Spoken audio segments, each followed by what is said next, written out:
So hello friend, this in my hand is a Xiaomi 70 MAI dash cam called 70 MAI or MAI whatever. So this right here.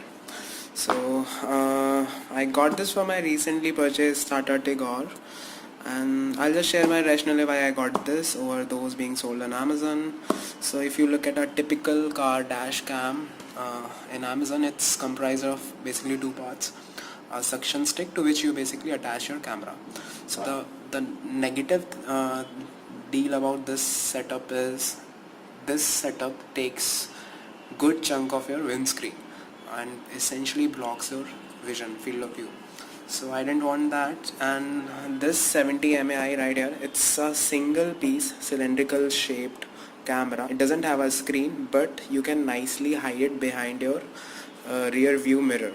So this is one rationale. Second is it's pretty cheap. Third, I already have my I already use Xiaomi product. My phone is Xiaomi Mi 5. So I got this. So if you go about this, so it will typically cost you around $37 to $46. I chose Gearbest as the vendor.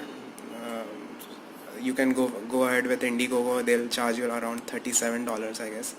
So I ordered it from Gearbest. So I'll just show you how much time it actually took.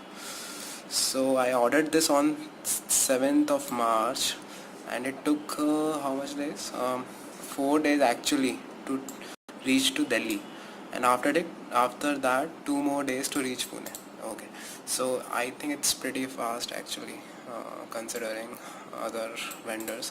So the whole deal costed me around $45, including shipping and everything. I say this experience was smooth from Gearbest, and okay, so let's go ahead with the boxing.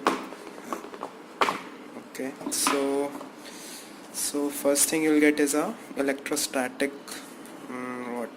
electrostatic sticker. So the purpose is that you stick your camera to this thing, and this thing has more surface area, so it will stick better to the windscreen. So there might be a chance that you might not get this. I'm not sure why they do this.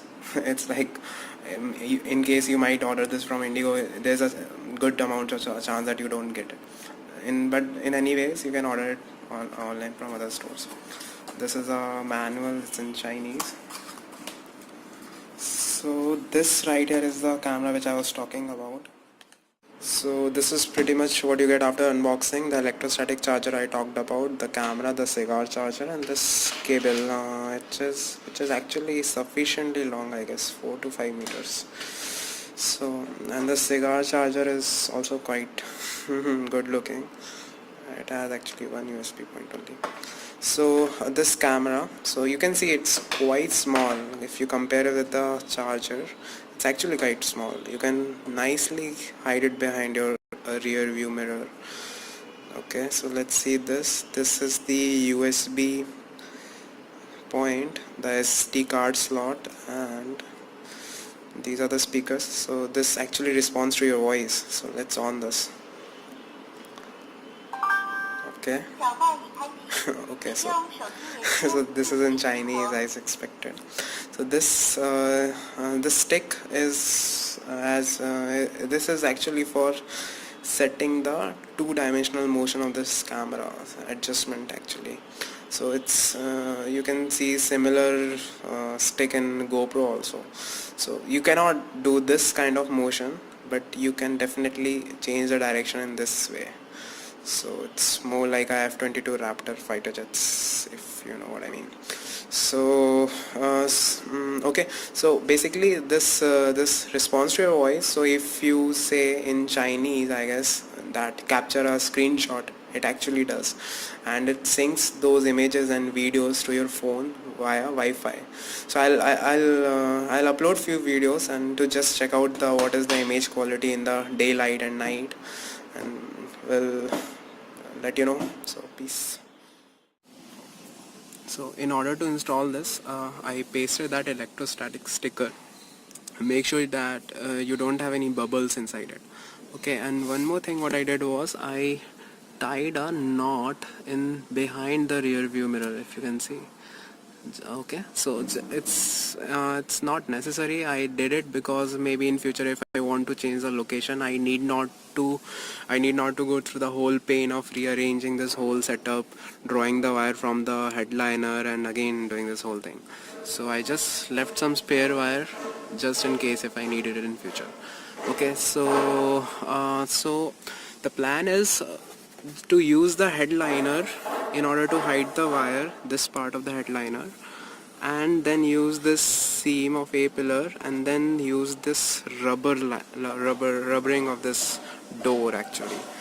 Okay, so or one thing you can do is that you can directly from this point you can directly draw power from the port, but that would actually look ugly, and the wire will keep hanging out, and it might cause some problems while handling the controls. So the better approach is to use the headliner. So in order to tuck it, make sure you don't have a very sharp object. So when you insert a knife and you tilt it a bit, this headliner space opens up a little bit, and what you can do is you can push your wire inside, you can tuck it inside. Actually if you observe, it's actually there's a small amount of gap without even using the knife. There's already a small amount of gap. You can easily tuck your wire inside. Make sure while pushing, don't push it longitudinally to the wire, push it perpendicularly, so that you don't cut the wire. Okay, so for this entire part, do this. After doing this, you'll reach this part of the seam. So you can do the same procedure here also. Just insert the wire, insert this knife, tilt it, as you can see it opens up, and then push the wire inside. So after doing this part, this rubber area is actually, it's very easy. You can use your hand also, or you can use the knife as you did before, and then you can do the same thing. So as you can see, my wire reached till this point. After this, I can either go till my glove box area right here, and then I can go underneath the glove box and I can draw power from this point. Or what I can do is I can